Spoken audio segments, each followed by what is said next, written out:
मज़ीद वीडियो देखने से कबल इस चैनल को लाइक करें, VOK न्यूज़ HD को सब्सक्राइब करें और बेल आइकन ज़रूर प्रेस करें।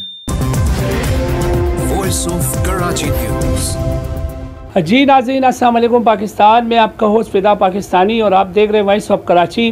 नाज़रीन, आपने कुछ पिछले एतवार में ज़रूर देखा होगा गिलगित बल्तिस्तान में रॉ की इन्वॉल्वमेंट के कुछ इंकशाफ हुए थे। वो फैमिली के साथ आज मैं यहाँ पर मौजूद हूँ जिस फैमिली ने बुर्दबारी के साथ सामने आके उन एजेंट्स को एक्सपोज किया था, जिसको Pakistani print media, electronic media ने इसको बिल्कुल दिखाया। हर शख्स ने इसको देखा और मेरा भी दिल चाहा कि मैं भी अप्रिशिएट करूं उस फैमिली को जो कि मुल्की सलामती के खातिर अपने आप को सामने लेकर आए।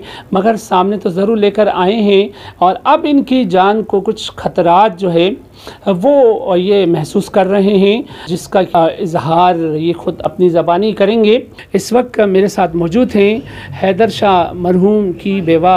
आइए इनसे पूछते हैं। जी अस्सलाम वालेकुम। वालेकुम अस्सलाम। अच्छा, ये बताइए, आपको पहले तो मैं दोनों हाथ उठा के सलाम पेश करता हूँ जिस बुर्दबारी से आपने अपने आप को, अपने बच्चों को मीडिया के सामने लेकर आके उन एजेंट्स को जो कि एंटी स्टेट थे उनको सामने ले आई। आपको थोड़ा सा डर लगा उस वक्त?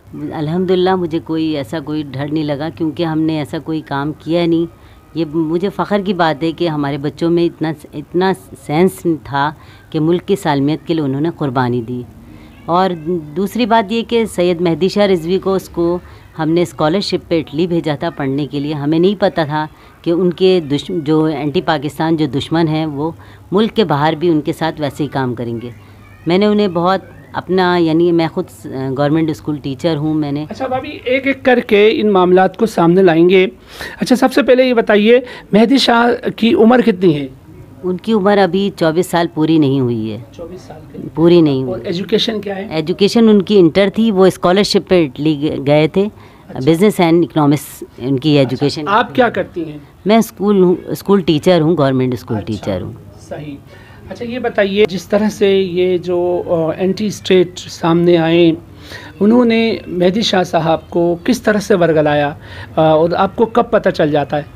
ये जब इटली में था, स्कॉलरशिप पे गया था, माशाल्लाह बहुत अच्छी स्कॉलरशिप पे गया था। इसकी पढ़ाई चल रही थी। अचानक दुश्मनों ने बीच में आके इसको वर्गलाया और उसको कहा कि आप इस तरह के बयान दीजिए, मुख्तलिफ़ बयानात दीजिए।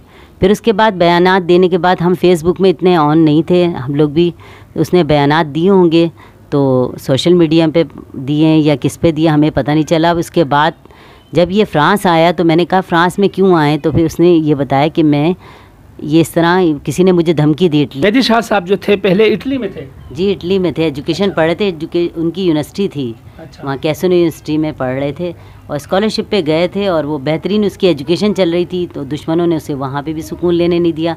फिर वहाँ से खुद ही फ्रांस ले गए वो लोग और वहाँ पर उसे वो सियासी पनाह दिलाई कि आपको पाकिस्तानी फ़ौज से आपके बाप को आपको मारा है, बाप को, और शहीद किया है, इस तरह किया है, और फिर सियासी पनाह ले लें आप। और इसने पनाह ली। फिर उसके बाद इसको अक़वाम मुत्तहिदा की तरफ से एक लेटर दिलवाया उन्होंने कि अक़वाम मुत्तहिदा की तरफ से आप ना वहाँ पे अक़वाम मुत्तहिदा में जिनेवा में आपका जहाज़ का टिकट वगैरह सब हो गया, आपको जाना है और वहाँ पर आपको एक तकरीर करनी है। तो ये मेहदी शाह ने कहा कि वो तकरीर क्या होगी? क्या तकरीर हम कहेंगे आपको और वहाँ कहेंगे आप। फिर इसके बाद तकरीबन एक हफ़्ते पहले उसको तकरीर दी गई, ये कहना है। फिर उसने हमसे यहाँ फ़ोन किया, अपनी बहन को बताया, मुझे बताया कि इस तरह मामा ये तो बहुत ऐसी तकरीर है, इसमें मुल्क की पूरी सालमियत की ख़तरा है, मुल्क को पूरी सालमियत का ख़तरा है। और इसमें फ़ौज को ये कहा गया, बुरा भला कहना है मुझे वहाँ, और बल्तिस्तान में ये बताना है कि वहाँ पर हम आज़ादी। ये बताइए, मेहदी शाह साहब से क्या क्या ये चाहते थे, क्या क्या उगलवाया? हाँ, मेहदी शाह से ये कहा कि उन्होंने ये कहो कि तुम्हारे बाप को फ़ौजियों ने मारा है, पाकिस्तानी रियासत ने मारा है। अच्छा। पाकिस्तानी रियासत ऐसा कोई काम कर ही नहीं सकती, मैं तो मानती ही नहीं। और दूसरी बात ये कि उन्होंने कहा तुम्हारे बाप को ये रियासत वालों ने मारा है।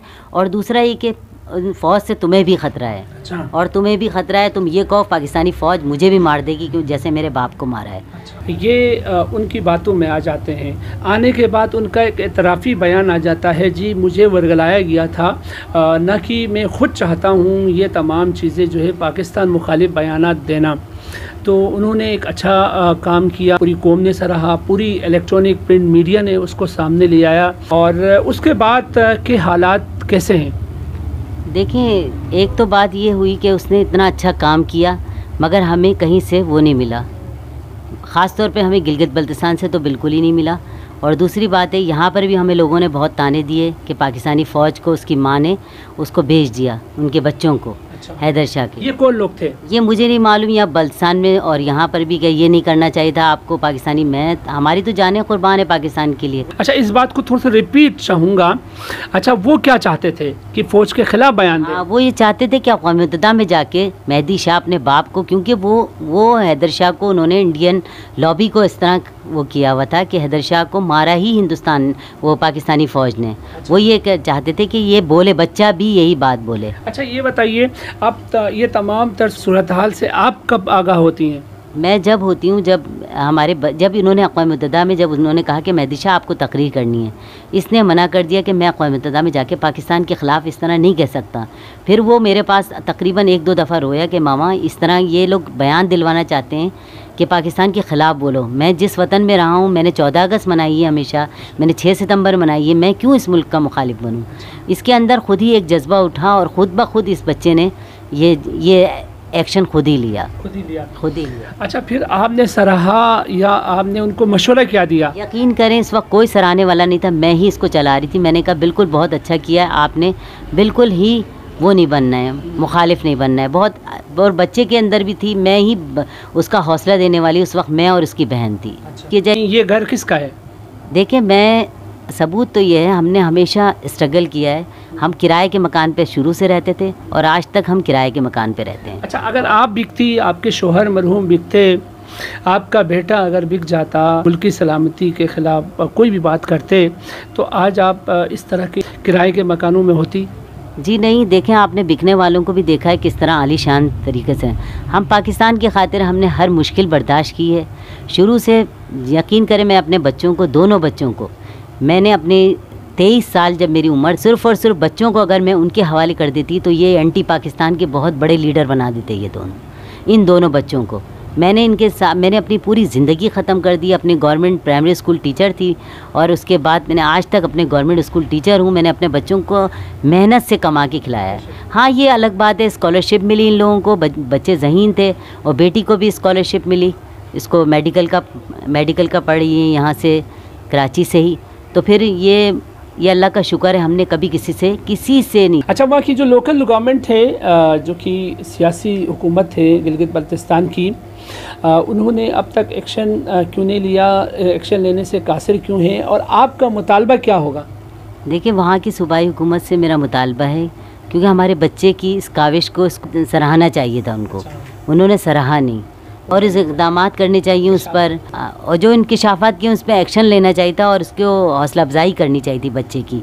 इस तरह की कुछ भी नहीं हुई, असेंबली की तरफ से कोई ऐसा बयान भी नहीं आया। तो आपको मुतालबा क्या होगा? हमारा मुतालबा है लिया जाए, ऐसा किया जाए, बच्चे की हौसला अफजाई की जाए और असेंबली में ऐसा बिल पास किया जाए कि मेहदी शाह ने इतना बड़ा काम किया है, उसकी दाद रसी की जाए, उसकी दाद रसी की जाए मेहदी शाह की। अच्छा, ये मेरा मुतालबा। ये चाहती हैं कि वहाँ के जो चीफ जस्टिस हैं जीबी के है, इस बात पे ये वंडर है कि अब तक क्या है, कम से कम वहाँ के चीफ जस्टिस को अब तक इसका सो मोटो एक्शन लेना चाहिए था। देर आयत दुरुस्त आयत। अब ये रिक्वेस्ट कर रही हैं क्योंकि इनकी जान को ख़तरा है, वो मुसलसल इसको थ्रेट कर रहे हैं और दीगर कंसर्न अथॉरिटीज़ को भी इन्होंने यहाँ मेंशन किया है। ये तमाम तर अथॉरिटीज़ को ये अब बज़रिए दरख्वास्त जो है ये भेज रही हैं और इनसे मुतालबा यही कर रही कि इस पे फ़ौरन एक्शन लें, ताकि इस तरह की सरगर्मी दोबारा से पैदा ना हो मुल्क के अंदर, ख्वा वो गिलगित बल्तिस्तान हो, ख्वा वो बलूचिस्तान हो, ख्वा वो कराची हो, ख्वा किसी भी शहर में, पाकिस्तान के किसी कोने में इस तरह के अनासर सर ना उठाएं। इसके साथ अपने मेज़बान फ़िदा पाकिस्तानी को इजाज़त दें और आप देखते रहें वॉइस ऑफ कराची। बहुत शुक्रिया।